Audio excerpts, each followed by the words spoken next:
কাভারটা পরবর্তীতে চেঞ্জ করে নিন, কারণ এই কাভারটা হচ্ছে আপনি যদি গ্লাস লাগান সেক্ষেত্রে এই কাভারটা চেঞ্জ করতে হবে আপনাকে, কেননা এই কাভারটা হচ্ছে ডিসপ্লের উপরে।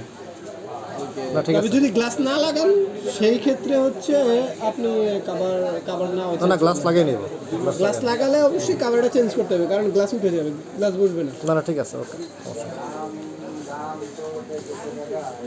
কারণ আমার ফোনও সেম। না মূলত এটা আমার মা ইউজ করবে, তো মুরব্বীরা ইউজ করবে। ও আচ্ছা আচ্ছা, তাইলে অত রাফ ইউজ হবে না।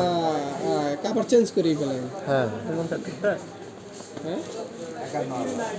আর এটা ওই ডকুমেন্টেশন আপনারা দিয়ে দিবেন, গ্যারান্টি ওয়ারেন্টি দিয়ে দিবেন। সব কিছু আমরা দিয়ে দেবো। এই যে আমারটা আমি গ্লাস লাগান মাত্র। এটা কি আপনার A5?